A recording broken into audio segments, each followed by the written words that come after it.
make sure y'all stay on point with The Puncher's Point.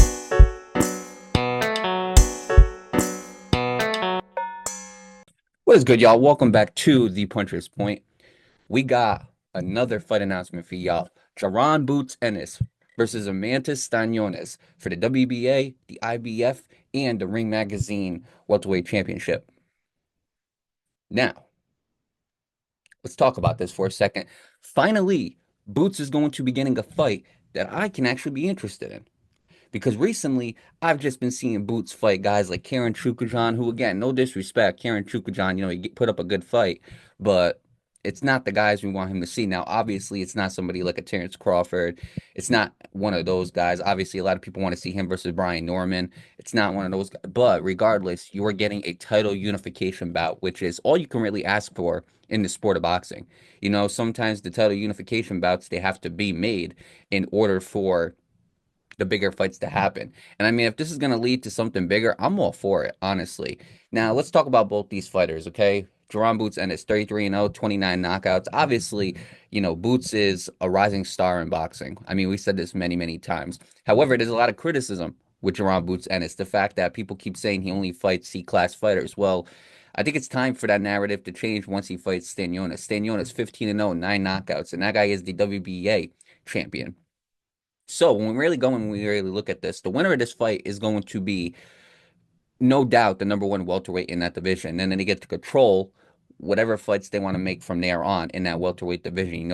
They're gonna be the A side, which means no matter who is going to be fighting them, they're going to be the ones controlling everything. Now I do want to say that this fight, it will be taking place on April 12th, and this fight is going to be in Atlantic City.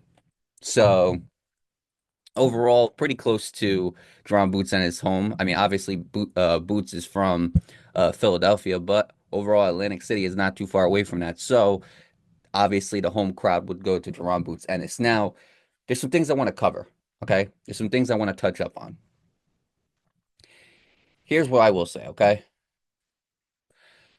at this point, finally, we get to see a title unification bout with Jaron Boots Ennis, and I'm all for it. However, the problem is, I feel like even if he wins this fight, nobody's going to give him the credit that he deserves. And you might be asking, well, why do you believe that? Well, the reason why I believe that is because Jaron Boots Ennis, he's a very great talent. But in my opinion, he's one of those guys that until he fights somebody huge, until he fights somebody like a Terrence Crawford, they'll never give him that credit. And it's very unfortunate because I don't think Jaron Boots Ennis is a C-level fighter. I honestly think he is one of those top dogs. He just needs somebody to push him there. Now, a lot of y'all are going to say, well, he looked kind of normal. He looked kind of lackluster against Karen Chukhadzhian in moments of that fight. However, regardless of what you think about that, regardless of those moments, Jaron Boots Ennis has proven time and time again that he is a great fighter. It's not like the guy, put it this way. A lot of people feel like he was ducking Terrence Crawford. A lot of people felt that was the case, and overall that back and forth kept going on. But the thing is, people don't realize how hard it is to make fights in boxing. People don't realize how hard it is. I wasn't a fan of him fighting David Avanesian. I was not the biggest fan of that, and obviously I wasn't a big fan of Karen Chukhadzhian. And I said, look, I want to see him fight guys like Stanionis, and now he's finally fighting guys like Stanionis. And after this, I expect Brian Norman. Here's the thing. It's all about the expectation here for Jaron Boots Ennis. If he goes in there and he beats Stanionis, then from there on, the talent has to be better. He has to fight better talent from there on. I want to see these guys I want to see these guys. I can't speak. I want to see these guys become undisputed. I want to see these guys fight the best. I want to see these guys build their resume to something that when we go back and we look at it, we can go, they absolutely fought the best. And there's so many legends in boxing, but there's so many guys that when you go and you look at their resume, it doesn't add up. So what I want for Jaron Boots Ennis to do is I want him to build that resume. Now, as far as Stanionis got a lot to prove as well. He was elevated to WBA champion. He was regular, and then he got elevated. Obviously, the guy is 15-0 with 9 knockouts. I don't want people overlooking Stanionis. Stanionis is a good fighter. All right. Stanionis is going to be a challenge for Jaron Boots Ennis. Trust me when I tell you, he's going to have his moments against Jaron Boots Ennis.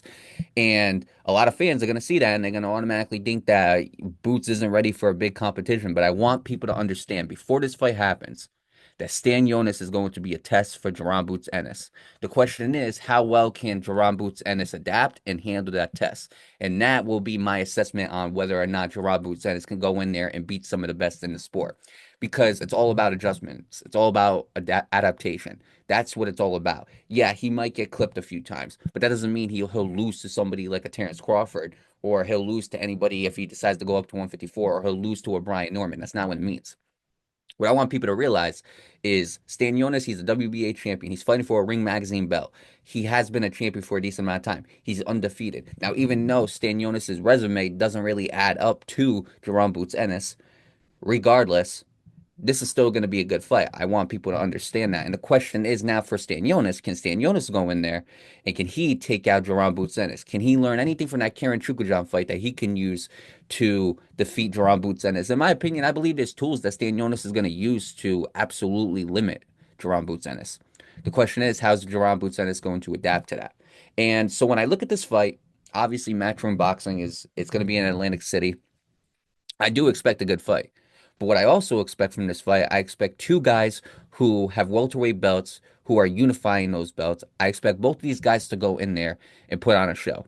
You know, from Jaron Boots Ennis, I expect him to be a lot more aggressive than what he was in the Karen Chukhadzhian fight. And for Stanionis, I expect him to kind of use his boxing ability, his footwork, and all that type of stuff. I expect him to basically attack the blueprint that Karen Chukhadzhian did, and kind of not the exact blueprint, because obviously Chukhadzhian didn't win that fight. But what I expect from Stanionis is I expect him to take some of those tools and use them to defeat Jaron Boots Ennis. I think he has a lot better of a shot to beat Boots than Chukhadzhian did. But it's all a matter of what are we going to see in that fight. Now, overall, let's talk about their last fights real quick. Obviously, Jaron Boots Ennis, he had a unanimous decision win over Karen Chukhadzhian in the rematch. And as far as Stanionis, well, Stanionis, let me talk about that real quick. So, as I said, he had his resume. If you compare it to Boots, it's not comparable. But what I will say about Eimantas Stanionis is, regardless of that, he is a good fighter, like I've said before. Now, his last win, it was against Gabriel Maestre. I'm sorry if I pronounced that wrong, but that guy was 6-0. And when you really go down, you look at the resume. I mean, the guys that he's fought, they're not really guys that I would consider being great fighters, you know? And that's my question. He hasn't been tested yet with great fighters. He hasn't been in the ring with somebody like a Jaron Boots Ennis. He hasn't been in the ring with somebody of that caliber. So the question is he going to be able to go in there with Jaron Boots Ennis, and is he going to go in there and put up a fight? I think he will put up a fight. Again, like I said, I think he is talented enough to put up a fight, but he's going to have to put up a real good fight. He's going to have a real good game plan to beat Jaron Boots Ennis. And the one thing about Jaron Boots Ennis that I think works in Stanionis' favor is there's times where he goes into fights, and there's times where I think he underestimates opponents.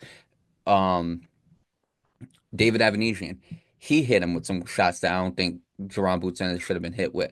Karen Chukhadzhian hit him with some shots that I don't think Jaron Boots Ennis should have been hit with. So I think Jaron Boots Ennis really needs to clean up these mistakes early. If he gets hit with something that he shouldn't be hit with, he needs to clean it up. That would be my opinion on that fight. He needs to clean them up because recently in these last two fights, he's got hit with some stuff that he shouldn't have been hit with. And it's not because, you know, these guys were a lot more talented than him. I believe it was because Boots was underestimating these guys. But here's the thing. He needs to go into this fight and he needs to strictly focus on Stanionis. And vice versa. Stanionis got to strictly focus on Jaron Boots Ennis. Because here's the thing. Stanionis has been running through the competition. But the problem is his competition doesn't even equal what Jaron Boots Ennis is. So I think it's time that Stanionis needs to realize that he's going to take the next level, that he's not going to be fighting a lot of these tomato cans that he's been fighting. His last fight, the guy was 6-0. You know, I mean, cool, he's 6-0, but at the same time, I'm not going to sit there and look at that and be like, he's ready for Boots. I don't know if he's ready for Boots. This is what I'm expecting from Stanionis when I tell you I think it's going to be a good fight. I think he's going to have his moments. That's what I'm expecting from a good 100% Stanionis. But the problem is, I don't know because you've been fighting all these tomato cans. Jaron Boots Ennis is not a tomato can. So Stanionis has to go into this fight realizing that he's facing the next level and he can't make mistakes against somebody like Jaron Boots Ennis. So overall, this fight's going to be pretty interesting in those two aspects.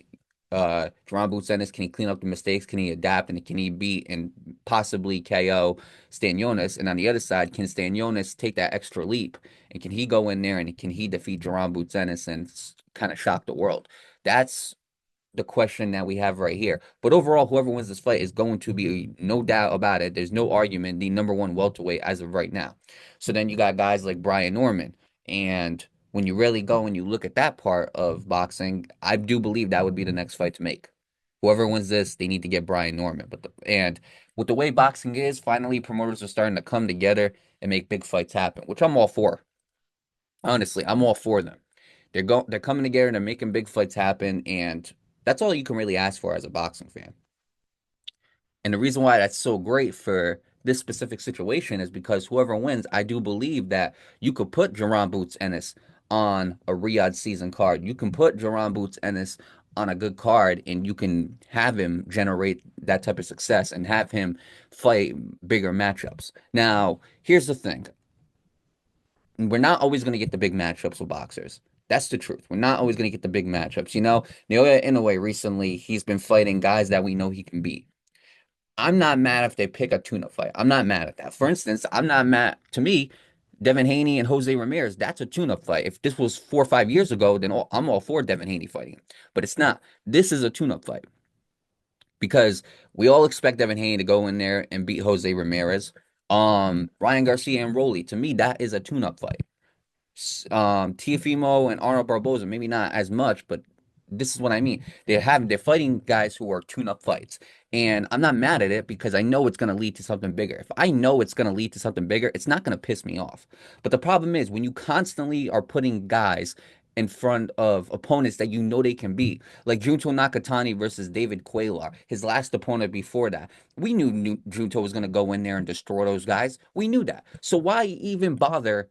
Why even bother making a big deal over it? I don't understand. So when Jaron Boots Ennis fought Karen Chukhadzhian and David Avanesian, yeah, of course I'm going to be upset. 2 fights in a row, and you're fighting guys who he should easily beat. Yeah, of course I'm going to be upset. Who wouldn't be? But now you're finally getting Stanionis. And after that, then you can start making the big fights happen. If he decides, hey, I'm going to take one tune-up fight, I'm going to fight this guy, I feel like there's some things I got to clean up on, I'm all for it. But if the next fight is another tune-up fight, there's a problem. I believe we should have one tune-up fight in between fights. Not 2, 1. You have one tune-up fight in between fights, and then from there, you have to fight a reasonable opponent that you can beat. That is my personal opinion. And y'all could disagree in the comments all you like, but overall, that's what I believe. And Jaron Boots Ennis is finally going to be fighting another world champion. He is going to be fighting Stanionis. The winner of this should get Brian Norman. And who knows, maybe Jaron Boots Ennis decides that's it. I'm going to go up to 154. I'm going to challenge some of those guys because the 154-pound division is stacked. They are absolutely loaded. And Jaron Boots Ennis, he better make sure that he's ready to go to 154 after this fight instead of just leaping up there.